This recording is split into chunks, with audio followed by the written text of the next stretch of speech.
नमस्कार, स्वागत है आपका हमारा उत्तराखंड में। मैं हूं आपके साथ में कैफ खान। शुरुआत करेंगे बुलेटिन की, लेकिन उससे पहले एक नजर हेडलाइंस पर। राज्यसभा में पीएम मोदी का संबोधन। गुलाम नबी आजाद का कार्यकाल हुआ खत्म, मोदी ने की आजाद की तारीफ। राज्यसभा में भावुक हुए पीएम। मुख्यमंत्री त्रिवेंद्र रावत ने आपदाग्रस्त इलाकों का किया हवाई सर्वेक्षण। चमोली में राहत और बचाव कार्यों का लिया जायजा, अधिकारियों से की बातचीत।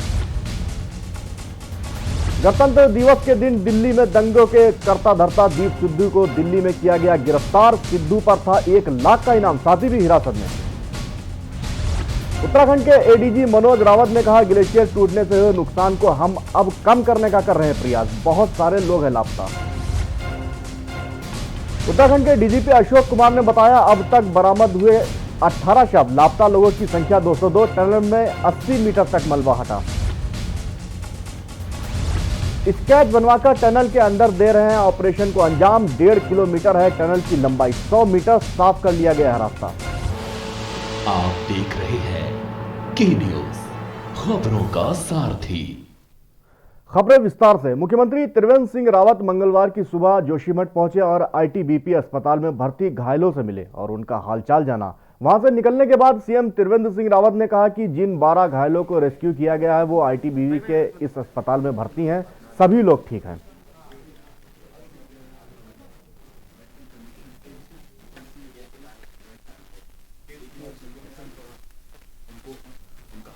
उत्तराखंड के सीएम त्रिवेंद्र सिंह रावत ने चमोली में आई आपदा के बाद हेलीकॉप्टर से हवाई सर्वे किया। वहीं आपदाग्रस्त सालसा गांव में राहत और बचाव कार्यों का जायजा लिया। इस दौरान उन्होंने आईटीबीपी के अधिकारियों से बात की और पत्रकारों से भी रूबरू हुए। तो ये रणनीति बनी है कि क्या वहाँ एक और मशीन, 2 मशीनों से काम लिया जा सकता है, तो उस पर काम चल रहा है ताकि जल्दी उन लोगों को रेस्क्यू किया जा सके। अभी तक जो 30-35 लोग जो संभावित अंदर टनल में फंसे हैं, उन तक पहुंचने का प्रयास किया जा रहा है।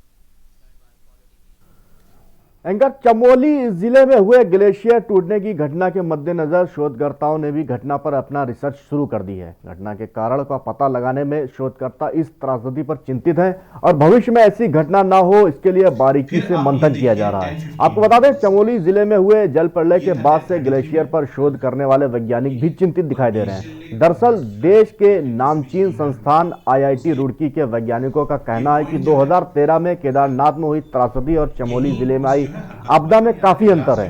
वहीं आईआईटी रुड़की के वैज्ञानिकों का कहना है कि हिमालय क्षेत्रों में हजारों ग्लेशियर हैं, लेकिन इनके शोध करने के लिए भारत में एक भी संस्थान नहीं है जो ग्लेशियर पर स्टडी कर सके। यह बड़ी चिंता का विषय है कि हजारों ग्लेशियर होने के बावजूद देश भर में एक भी संस्थान मौजूद नहीं है जो इन पर नजर रख सके। डिस्चार्ज यहाँ पे दिखा रहा है, वाटर लेवल दिखा रहा है जोशीमठ पॉइंट में। तो अगर आप, तो मैंने जो आपको कहा था आप यहाँ पे फोकस कीजिए, ये वाला पोर्शन, ये जो वैली है, इस वैली में आप फोकस कीजिए। तो इस वैली में आप, लेकिन है तो ये बर्फ का चंक है, तो अगर बर्फ का चंक है, एवलांच के कारण क्या इतना पानी रिलीज हो सकता है?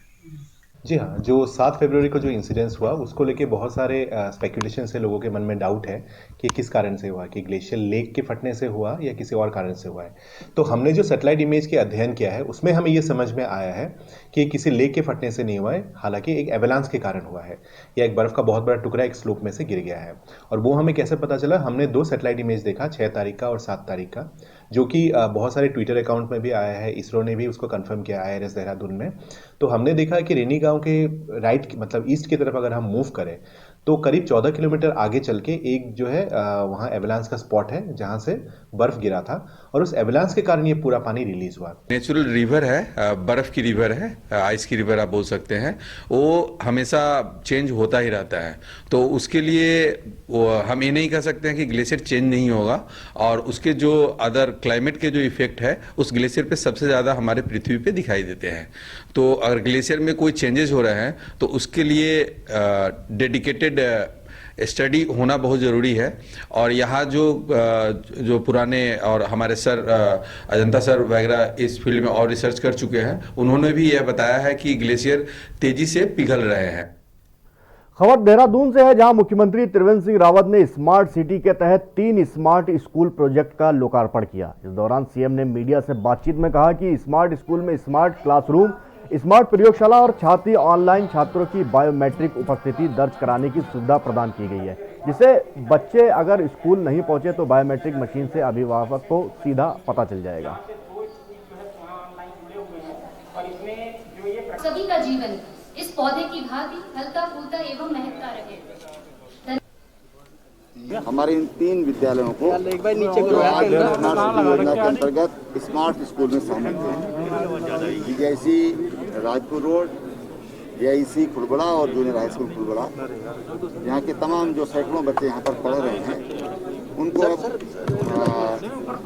जहाँ वो जो परंपरागत तरीका हमारा पढ़ाई का है, या हमने कहा कि अभी वो क्लास में बैठकर पढ़ते थे, अध्यापक नहीं है तो उनकी शिक्षा नहीं हो पाती थी, अध्यापक जिस दिन नहीं आते थे या छुट्टी पर हैं तो उस दिन उनकी क्लास लेने वाला कोई नहीं होता था।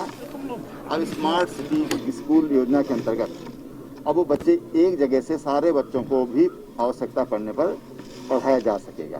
देखिए, देहरादून एक एजुकेशन सिटी है, स्कूल एजुकेशन के लिए जाना जाता है और यहाँ बहुत प्रसिद्ध स्कूल्स हैं जिसमें पढ़ने के लिए पूरे कंट्री से बच्चे आते हैं। ऐसे में हमारी सरकारी स्कूल भी एक स्ट्रेंथन हो रहा है और इसको भी एक अच्छे उच्च स्तरीय विद्यालय का दर्जा मिलने जा रहा है। इससे जो यहाँ पर जो अंडर प्रिविलेज्ड बच्चे पढ़ते हैं उनको काफ़ी फ़ायदा होगा।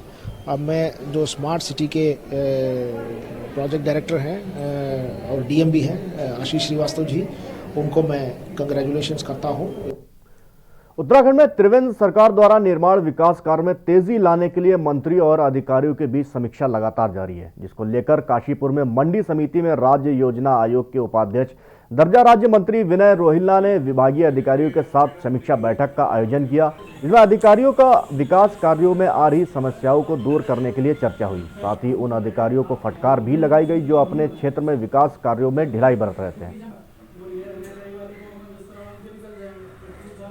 ये आज यहाँ पे नेशनल हाईवे अथॉरिटी, सिडकुल, पिडकुल और स्थानीय स्तर से PWD के अधिशासी अभियंतागण और अपने नगर आयुक्त और EOs यहाँ पे सभी उपस्थित हैं। जिला प्रशासन की ओर से ADM FR साहब चौहान जी, MSLO साहब यहाँ पर हम इसलिए उपस्थित हैं कि जो नेशनल हाईवे की सड़कें हैं उनके ऊपर कार्य की तीव्रता है, तो कुछ समस्याएं थी उनको लेकर बैठे।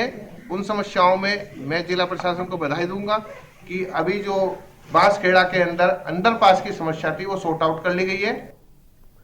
हरिद्वार में बहुप्रतीक्षित फ्लाईओवर का मेलाधिकारी ने निरीक्षण कर उद्घाटन किया।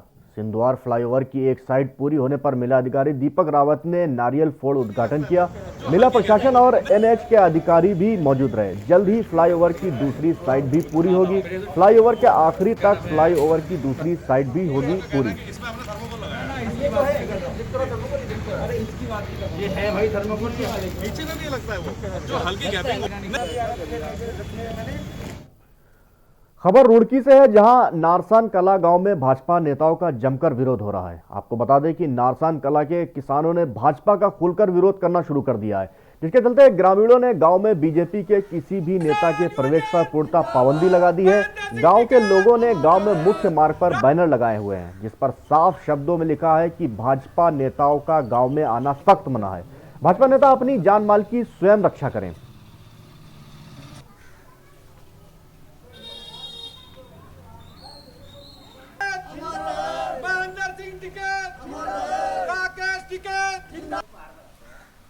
हमारे गांव में तालाब है लगभग 7 बीघे का, इसकी अभी कहीं पानी की निकासी नहीं है। 6-7 साल हो गए लोगों के घरों में पानी घुस रहा, और हर बार जब भी बरसात हो पूरे गांव में इसका पानी निकल जा।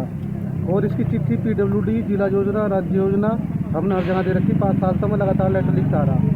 भारत सरकार को भी दे रखी, मुख्यमंत्री के यहाँ भी हमने कई बार इसकी चिट्ठी दी, लेकिन आज तक इस नाले का निर्माण नहीं हो पाया। अभी अधिकारी मौजूद हैं, के हमारे PWD विभाग के भी यहाँ पर हैं। मौका मुआयना कर दिया है सबने, और इसके लिए कल एक बैठक SDM कार्यालय भगवानपुर में होगी, जिसमें सभी विभाग के, NH विभाग के, क्योंकि यहाँ से पानी जाना है भगवानपुर नगर पंचायत से होते हुए नदी में। ये भी इसके बारे में SDM साहब ने तहसीलदार भेजे थे, और जल्दी इसका निस्तारण होगा। और समस्या जूझ रहे लोगों को परेशानी बहुत ज़्यादा है। नाले का ये करीब 600 मीटर नाला है, जल्दी इसकी कल मीटिंग है ब्लॉक में, तो सभी अधिकारी आ रहे और इसका विस्तार किया जाए। चेन्नई नौसेना में तैनात 26 साल के सूरज कुमार दुबे को फिरौती के लिए अगवा किया गया और फिर महाराष्ट्र के पालघर लेकर आरोपियों ने जंगल में जलाकर उसकी हत्या कर दी। वहीं नौसैनिक की हत्या से डोईवाला के दुल्ली में पूर्व सैनिकों ने घटना पर अपना रोष जताते हुए घटना की उच्च स्तरीय जांच का आरोपियों को सख्त से सख्त कार्रवाई करने की मांग करते हुए नागल ज्वालापुर में प्रदर्शन किया। सैनिक की हत्या पर दुख व्यक्त करते हुए तमाम पूर्व सैनिक संगठन दुधली के बैनर तले कैंडल मार्च कर श्रद्धांजलि अर्पित की। कैंडल मार्च में शामिल पूर्व सैनिक संगठन दुधली के संरक्षक कैप्टन के.एस. मनोला, कैप्टन चतर सिंह बोरा, संगठन अध्यक्ष राजेंद्र प्रसाद उपाध्याय, वरिष्ठ उपाध्यक्ष लेफ्टिनेंट अशोक कुमार के साथ तमाम पूर्व सैनिक शामिल थे। मेन उद्देश्य है, हम ये चाहते हैं कि हमारा एक जवान भारतीय नौसेना का नौसैनिक सूरज दुबे, जिसकी निर्मम हत्या की गई है पालघर दहानू महाराष्ट्र में, उसको चेन्नई से किडनैप किया गया था। किडनैप करने के बाद उसको पालघर में जंगल में जलाया गया। 90% बर्निंग होने के बाद उसको जब हॉस्पिटल में एडमिट किया गया, उसने अपना दम तोड़ दिया।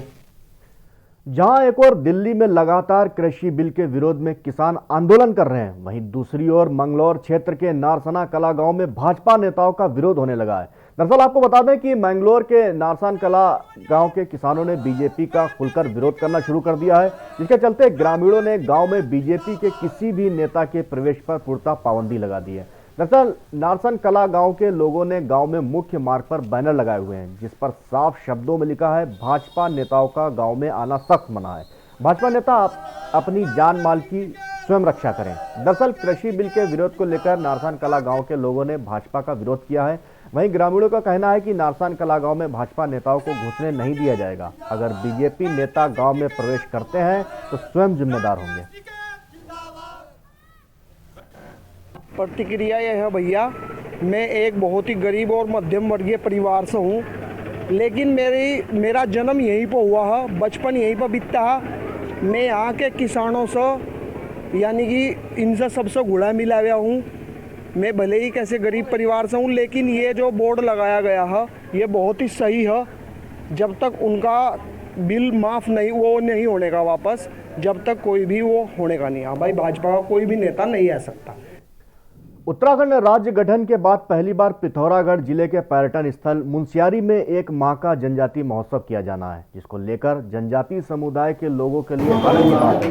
उत्तराखंड जनजातीय आयोग के उपाध्यक्ष गणेश मर्तोलिया ने मुनस्यारी में एक दिवसीय दौरे के दौरान जानकारी देते हुए बताया कि उत्तराखंड में प्रथम बार पर्यटन नगरी मुनस्यारी में 1 जून से 30 जून तक एक माह का अंतर्राष्ट्रीय जनजातीय सम्मेलन किया जाना है, जिसको लेकर एक बैठक पर चर्चा की गई है, जिसमें केंद्र सरकार की ओर से होने वाले महोत्सव में शिरकत करेंगे और इस महोत्सव में अन्य राज्यों से जनजातीय समुदाय के लोग प्रतिभाग करेंगे, जिसकी रूपरेखा तैयार की गई है। डिपार्टमेंट के लोग थे, यहाँ के लोकल एसडीएम साहब वगैरह सब के लिए चर्चा की है और कोशिश करेंगे कि बहुत अच्छा हो और इसमें पूरे मुनस्यारी क्षेत्र का, पूरा तल्ला जोहार से लेकर सब लोगों का इन्वॉल्वमेंट हो और हर आदमी इसको पार्टिसिपेट करे और उसको सफल बनाने में अपना कुछ नहीं कर सकता, आप उपस्थित होकर के उसका पार्टिसिपेट करके ही उसका सहयोग करेंगे तो एक अच्छा फेस्टिवल हो सकता है, जिससे हमें नेशनल इंटरनेशनल लेवल पर मुनस्यारी का और पहचान होगी। जैसे मुनस्यारी को कोई पहचान की जरूरत नहीं है, लेकिन और पहचान उसकी होगी। इस दृष्टिकोण से मैंने सोचा कि अगर यहाँ फेस्टिवल होता है तो इसका हमें पूरा फायदा उठाना चाहिए। एसडीएम ने लक्सर स्थित राजकीय उच्च प्राथमिक स्कूल लक्सर का आकस्मिक निरीक्षण किया। निरीक्षण में 3 कक्षाओं के कुल 6 बच्चे मौजूद और रजिस्टर में 7 बच्चों की हाजिरी पाई गई। स्कूल के भवन पर विद्यालय का नाम तक लिखा न होने पर एसडीएम ने कड़ी नाराजगी जताते हुए अध्यापकों से स्पष्टीकरण तलब किया है। आपको बता दें, सरकारी और गैर सरकारी स्कूल में जूनियर कक्षाओं का संचालन शुरू हो चुका है। लक्सर एसडीएम शैलेंद्र सिंह नेगी लक्सर में बीईओ कार्यालय के परिसर में स्थित राजकीय उच्च प्राथमिक स्कूल पहुंच गए और वहां का निरीक्षण किया। निरीक्षण के दौरान स्कूल में तैनात शिक्षक अरविंद जोशी व राजेश कुमार उपस्थित मिले, जबकि कक्षा 6, 7 व 8 के कुल 6 बच्चे ही वहां मौजूद थे। इस पर भी एसडीएम ने शक नाराजगी जताई। एसडीएम ने दोनों शिक्षकों में से इससे स्पष्टीकरण का तलब किया है। आज हमने राजकीय उच्च प्राथमिक विद्यालय लक्सर बालक का जो है आकस्मिक निरीक्षण किया निरीक्षण के दौरान पाया गया कि जो अध्यापक हैं वो तो उपस्थित हैं और बच्चे भी 10 में से 6 उपस्थित हैं। लेकिन मुख्य बात है यहाँ पर जो दिक्कत है, मैं देख रहा हूँ कि जो विद्यालय भवन है उसका सौंदर्यीकरण नहीं किया गया है और विद्यालय में जीवंतता नहीं बनाई गई है। फिलहाल यहाँ रुकेंगे छोटे से ब्रेक के लिए, जल्द हाजिर होते हैं।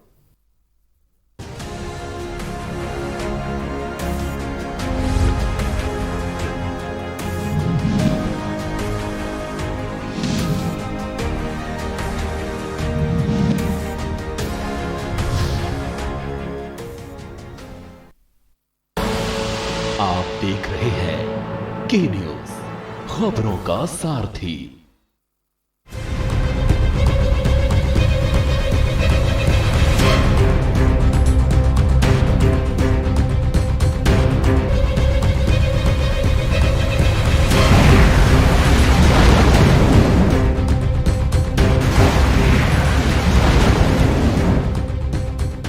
खुदी को आजमाया है तो ये अंदाज आया है, खुदी को आजमाया है तो ये अंदाज आया है। तुम में भी मैं हूं, शुद्ध प्लस पान मसाला। जब आपकी सोच को अंधेरा घेर लेता है और सिस्टम भी मुंह फेर लेता है, जब वादों की परतें खुलने लगती हैं और हारी उम्मीदों का ऊंचा ढेर लगता है, जब सड़क पर एड़ी की रगड़ देखकर अब तक जो भी हुआ सब बेअसर लगता है, तब चिंतन से डगर होगी आसान, मंथन से निकलेगा समाधान। मंथन।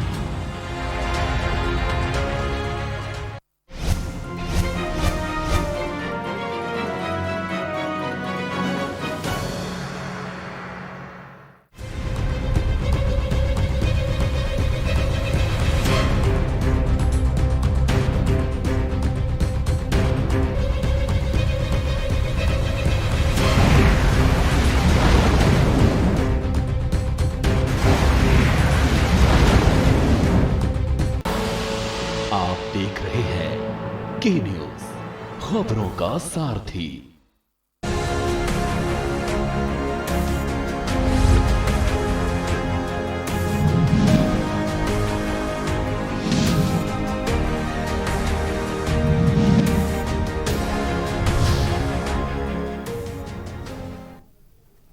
ब्रेक के बाद एक बार फिर स्वागत है आपका बुलेटिन में। खबर उत्तरकाशी से है, जहां यमुनोत्री विधायक केदार सिंह रावत ने कहा कि गंगोत्री यमुनोत्री धामों को रेलवे से जोड़ने के लिए केंद्र सरकार ने 22,000 करोड़ रुपए स्वीकृत किया है, जिससे दोनों धामों में श्रद्धालुओं व पर्यटकों की संख्या बढ़ेगी। यमुनोत्री विधायक आज यहां पर आंगनबाड़ी कार्यकर्ताओं को विधायक निधि से बच्चों के लिए लेखन व क्रीड़ा सामग्री वितरण कार्यक्रम को संबोधित कर रहे हैं। उन्होंने कहा कि हमारी राज्य व केंद्र सरकार जन कल्याण की दर्जन योजनाएं संचालित कर रही हैं, जिससे करोड़ों लोग लाभान्वित हो रहे हैं। विधायक ने कहा कि यमुनोत्री धाम के लिए 48 करोड़ व गंगानानी में सामूहिक विवाह केंद्र के लिए 2 करोड़ 78 लाख रुपए सरकार ने स्वीकृत किया है।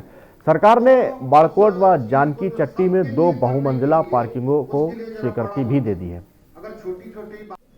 बच्चों को गेट से ही पहले सैनिटाइज किया गया और बच्चों को ग्रुप में उनके जो क्लास के ग्रुप बने हुए हैं टीचिंग वाले, योजनाएं हैं वो सबके लिए होती, तो उस चीज को जो सबके लिए करने के लिए उसके लिए जरा बड़ा मन चाहिए। अगर छोटी छोटी बाजपुर के सरकारी और अर्ध सरकारी विद्यालय सरकार द्वारा जारी की गई कोरोना गाइडलाइन का जरा भी पालन नहीं कर रहे हैं। बाजपुर के राजकीय कन्या इंटर कॉलेज के अध्यापक और छात्राओं को मानो कोरोना का जरा भी डर दिखाई नहीं दे रहा है। जहां ना तो सोशल डिस्टेंसिंग और ना ही मास्क पहनने पर ध्यान दिया जा रहा है। यहां तक कि विद्यालय में कोरोना गाइडलाइन का पालन करवाने वाले खुद ही गाइडलाइन का पालन करते दिखाई नहीं दे रहे हैं। यही हाल बाजपुर इंटरमीडिएट कॉलेज का है, जहां स्कूल में पढ़ाने वाले अध्यापक कोरोना गाइडलाइन का जरा भी पालन नहीं कर रहे हैं और ना ही स्कूल में पढ़ने आने वाले छात्र। ऐसे में जब बाजपुर इंटरमीडिएट कॉलेज के एक अध्यापक से मास्क ना पहनने और सोशल डिस्टेंसिंग का पालन ना करने पर सवाल किया गया, तो उन्होंने अपना नाम तक बताना भी उचित नहीं समझा। वहीं राजकीय कन्या इंटर कॉलेज के प्रधानाचार्य इंदिरा पांडे से बात की गई तो उन्होंने कहा कि कोरोना गाइडलाइन का पालन करवाने का प्रयास किया जा रहा है और जो मास्क पहनकर नहीं आ रहे हैं उन्हें मास्क पहनने की सख्त हिदायत दी जा रही है। बच्चों को गेट से ही पहले सैनिटाइज किया गया और बच्चों को ग्रुप में उनके जो क्लास के ग्रुप बने हुए हैं टीचिंग वाले, उनमें बता दिया गया था कि सभी बच्चे मास्क लगा करके आएंगे और सोशल डिस्टेंस का एक हाथ आगे पीछे दाएं बाएं इतनी दूरी बना के रखेंगे, आपस में चिपक के नहीं बैठेंगे और इसके अलावा साथ में बैठ के खाना नहीं खाएंगे। एमडीएम का अभी तक हमारे पास कोई स्पष्ट आदेश नहीं आया है और तभी जब आएगा तभी हम एमडीएम में खाना बच्चों को प्रोवाइड करेंगे। और 7 डेज के बाद स्कूल आए हैं, हमें बहुत अच्छा फील हो रहा है। हमारा स्कूल भी बहुत सारे प्रिकॉशंस ले रहा है कोरोना के खिलाफ और हम भी पूरी कोशिश करेंगे कि हम कोरोना से बचे रहें। ऑनलाइन स्टडीज़, ऑनलाइन क्लासेस बहुत अच्छी हैं but as compare to school वो इतनी अच्छी नहीं है। स्कूल में ज़्यादा अच्छा समझ आता है और ऑनलाइन क्लासेस में थोड़ा नेटवर्क इश्यूज़ और बहुत डिफरेंस है स्कूल एंड ऑनलाइन क्लासेस में। खबर चमोली से है, जहां भीषण तबाही के निशान अभी भी मिल रहे हैं। नदियों में बहे लोगों को खोजने का काम लगातार जारी है। बुधवार को 4 लापता लोगों के शव मिल चुके हैं। वहीं 206 लापता लोगों में से 3 लोगों के शव अलग अलग स्थानों से मिल चुके हैं। आपदा के प्रभावित इलाके में सड़क संपर्क से कटे सीमांत क्षेत्र के 13 गांव में जिला प्रशासन के द्वारा हेलीकॉप्टर से लगातार राशन किट, मेडिकल एवं रोजमर्रा की जरूरी सामान पहुंचाया जा रहा है। भारतीय तिब्बत सीमा पुलिस, हिंदी लगातार सेना, एसडीआरएफ पुलिस के साथ मिलकर राहत बचाव कार्य में अभी भी लगे हुए हैं।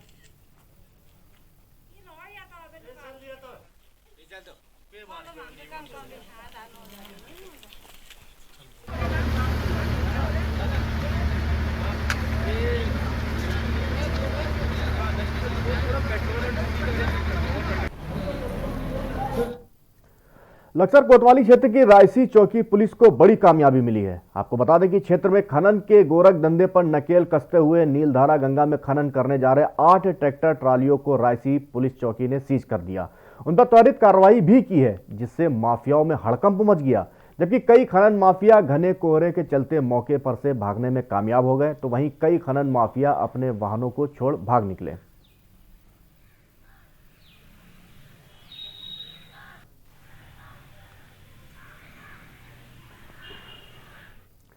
विकासनगर के सहसपुर थाना क्षेत्र में पुलिस को बड़ी सफलता मिली है। दरअसल धर्मवाला में चेकिंग के दौरान पुलिस ने हजारों रुपए की प्रतिबंधित दवाओं के साथ 2 मेडिकल संचालक को गिरफ्तार किया है, जिनके पास से नशीली गोलियां, इंजेक्शन, कैप्सूल और अन्य दवाएं भी बरामद हुई हैं।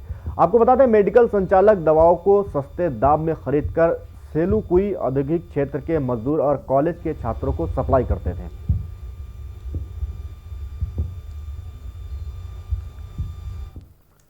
फिलहाल के लिए इस बुलेटिन में इतना ही। मुझे दीजिए इजाजत। खबरों का सिलसिला लगातार जारी है, देखते रहिए के न्यूज़ इंडिया।